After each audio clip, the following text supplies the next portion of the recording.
হেই everyone, কেমন আছো তোমরা সবাই? পিয়ালি রন্ধনশালায় তোমাদের সকলকে স্বাগত জানাই।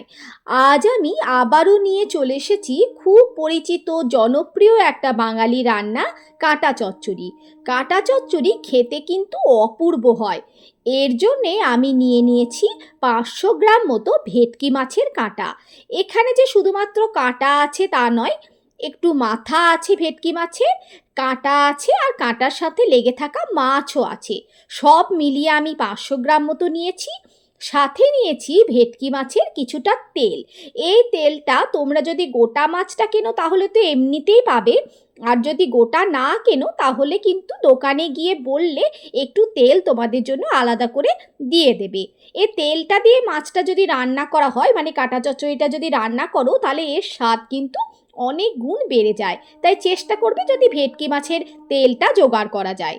কাঁটা চচ্চড়ি বানানোর জন্য আমি কাঁটাগুলোতে লবণ হলুদ মাখিয়ে প্রথমেই তেলে ভেজে নিয়েছি। আমি প্রথমে ভাজার সময় যতটা তেল দিয়ে ভাজছি মাছটা, পরে কিন্তু এই তেলটা আমি একটু কমিয়ে নেব। কারণ আমি যে ভেটকি মাছের তেলটা আছে সেইটাকে এই তেলের মধ্যে দিয়ে গলিয়ে নেব, তাহলে অনেকটাই তেলটা পরে বেড়ে যাবে। সেই জন্য যে তেলে মাছটা ভাজছি সেই অতটা তেল কিন্তু পুরো রান্নাটা করতে আমার লাগবে না। দেখতেই পাচ্ছ আমি মাছগুলোকে মানে কাঁটাগুলোকে লবণ হলুদ মাখিয়ে ভালোভাবে ভেজে নিয়েছি। মাছগুলো আমি তুলে নিয়েছি। এর মধ্যেই আমি 4টে মিডিয়াম সাইজের পেঁয়াজকে কুচি কুচি করে কেটে রেখে দিয়েছি। এবার যে ভেটকি মাছের তেলটা আমি নিয়েছি সেটাকেও আমি টুকরো টুকরো করে কেটে নিচ্ছি। খুব বেশি সরু সরু টুকরো করার দরকার নেই, অল্প যেভাবে আমি চপড করছি সেরকম করে চপড করলেই হবে। এই তেলটাকে দেখতেই পাচ্ছ আমি সর্ষের তেল যেটাতে মাছ ভেজেছি সেটার মধ্যে দিয়ে দিচ্ছি। সাথে সাথে একটা ঢাকা দিয়ে দেবে, কারণ তেলটা দেওয়ার পরে প্রচণ্ড ছিটকাবে। একটু পরেই ঢাকা খুললে দেখতে পাবে তেলটা অনেকটাই গলে গেছে এবং এখনই দেখতে পাচ্ছ কতটা তেল বেড়ে গেছে। এরপরে এই তেলের মধ্যেই আমি দিয়ে দেব কুচি করে রাখা পেঁয়াজ। এখানে আমি আগেই বলেছি 4টে মিডিয়াম সাইজের পেঁয়াজকে আমি এরকমভাবে কুচি করে রেখে দিয়েছি।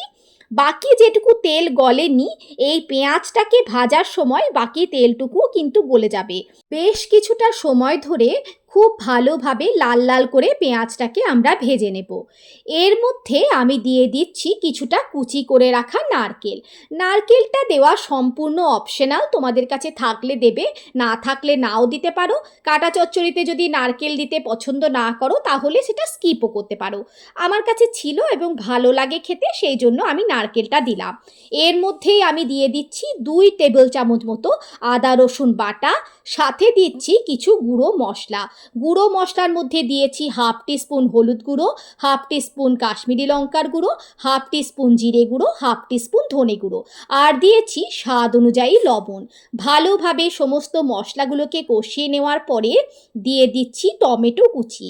এখানে আমি 3টে মতো মিডিয়াম সাইজের টমেটোকে কুচি করে রেখে দিয়েছিলাম, সেটাকে এই সময় দিয়ে দিচ্ছি। আর দিচ্ছি 3টে চেরা কাঁচা লঙ্কা। লঙ্কাটা তোমরা তোমাদের স্বাদ অনুযায়ী বাড়াতে বা কমাতে পারো। ভালোভাবে মশলার সাথে টমেটোটাকে মিশিয়ে কষিয়ে নিতে হবে। লবণ দেওয়ার ফলে টমেটোটা খুব তাড়াতাড়ি গলে যাবে। টমেটোটা ততক্ষণ পর্যন্ত কষাবে যতক্ষণ পর্যন্ত না টমেটোর কাঁচা গন্ধটা চলে যাচ্ছে। মশলা ভালোভাবে কষিয়ে তেল ছেড়ে দিলে দিয়ে দেবে ভেজে রাখা মাছের কাঁটাগুলো। খুব ভালোভাবে মিডিয়াম টু হাই ফ্লেমে মশলার সাথে কাঁটাগুলোকে কষিয়ে নেবে। বেশ কিছুটা সময় ধরে এই কষানোর কাজটা করতে হবে। যত কষাবে দেখবে কাঁটাটা থেকে তত বেশি ভালোভাবে তেলটা ছেড়ে দেবে। কাঁটা চচ্চড়িতে এমনিতে তেল তোমরা কম দিলেও ভেটকি মাছ যেহেতু অনেকটাই অয়েলি মাছ হয়, সেই কারণে তেলটা কিন্তু অনেকটাই বেড়ে যায়। দেখো এখনই কতটা তেল ছেড়ে দিয়েছে এবং দেখতেও কিন্তু দারুণ লাগছে, খেতে তো অপূর্ব হয়ই।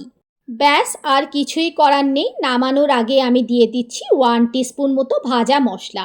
গোটা ধনে, গোটা জিরে, শুকনো লঙ্কা, এলাচ, দারচিনি, লবঙ্গ, এগুলোকে আমি শুকনো খোলায় রোস্ট করে এই মশলাটা বানিয়েছি। সাথে দিচ্ছি 1/2 টিস্পুন গরম মশলার গুঁড়ো। মিনিট দুয়েক ঢাকা দিয়ে রাখলেই ভেটকি মাছের কাঁটা চচ্চড়ি একদম রেডি।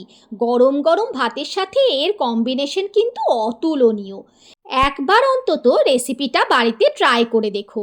কেমন লাগলো আমাকে কমেন্ট করে জানিও। ভালো লাগলে একটা লাইক করে দিও। এরকম রেসিপি আরও দেখার জন্য আমার চ্যানেলটাকে সাবস্ক্রাইব করে রেখো। ফেসবুক থেকে দেখলে পেজটাকে ফলো করে দিও। ভালো থেকো সবাই, দেখা হচ্ছে পরের একটা ভিডিওতে। বাবা।